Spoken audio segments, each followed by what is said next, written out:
আসসালামু আলাইকুম। তো আজকে ফেসবুকে দেখলাম যে নর্থ সাউথ বিশ্ববিদ্যালয়ের একজন ছাত্র, সে নাকি হিন্দু, কি দেবপাল জানি, তো নামটা খেয়াল নাই। এই নিজে নিজে ভিডিও করতেছে যে কোরআন শরীফের পায়ের মধ্যে লাথি মারতেছে, প্লাস মাটির মধ্যে ফালাইতেছে। এই কোরআন শরীফের পিসটা ছিঁড়তেছে, এগুলো মাটিতে ফালাইতেছে, লাথি মারতেছে। তো সাথে সাথে দেখছি অনেকেই এর প্রতিবাদ করছে। ভাই, প্রতিবাদ করার কি আছে? এটার মধ্যে প্রতিবাদ করার তো কিছু দেখতেছি না। ডিরেক্টলি ভাই আরে মাইরা ফালানোর দরকার ছিল। প্রতিবাদ তো দূরের কথা ভাই, আমার শরীরের ওই যে কি বলবো ভাই, গুস্ত ভাই লাফাইতেছে। আমি এই ভিডিওটা দেখার পর থেকে মাথার মধ্যে রক্ত তো উঠে গেছে, প্লাস শরীরের যেই মানে মাংসগুলো আছে এগুলো ভাই লাফাইতেছে। এরা যদি আমি সামনে পাইতাম, প্রতিবাদ কি, এরা আমি আটকাইতাম কি? এগুলো তো মনে করেন দেখার কোনো টাইমই নাই। মনে করেন সামনে যা আছে আমার মোবাইল দিয়ে হইলেও মনে করেন যার মাথা ফাটাইতাম আমি। কত বড় সাহস ভাই! আবার আবার অনেকেই দেখলাম ভিডিওর মধ্যে বলতেছে যে নাকি পাগল, এর সেন্স নাই। তো সেন্স নাই, পাগল।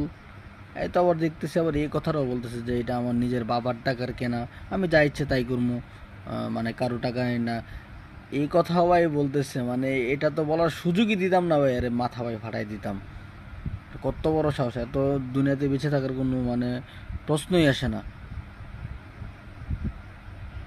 প্রতিবাদ প্রতিবাদ রাখি যে এটা কেন করতেছে না করতেছে ভাই, জিজ্ঞেস করার কি দরকার আছে ভাই? ইসলামের আমাদের মূল ধর্মের যেই গ্রন্থের বই, যেটা ভাই আমাদের পবিত্র আল কোরআন, এইটা ভাই লাথি মারছে, পাড়াইছে, এটা থেকে পিসটা ছিঁড়ছে। কত বড় সাহস ভাই! আমি তো এটা দেখে আমার মন মেজাজটা ভাই পুরাটাই ভাই হার্ড হয়ে আছে। আমি যদি এর সামনাসামনি পাইতাম ভাই, আল্লাহর কসম ভাই, আর মাথা ভাই ফাটায় এর সাথে সাথে ভাই এখানটায় যদি মৃত্যু না হইতো, এর হসপিটাল নেওয়ার যদি কারো প্ল্যান থাকতো, যাই নিত তারেও ভাই মারতাম। কত বড় সাহস!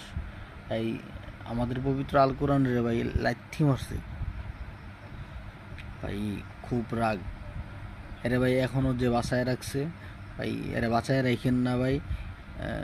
দেশের মধ্যে এরকম হইতেছে, প্রচুর হইতেছে, প্রচুর দেখতেছি। এরা বাঁচায় রাখার ভাই কোনো দরকার নাই।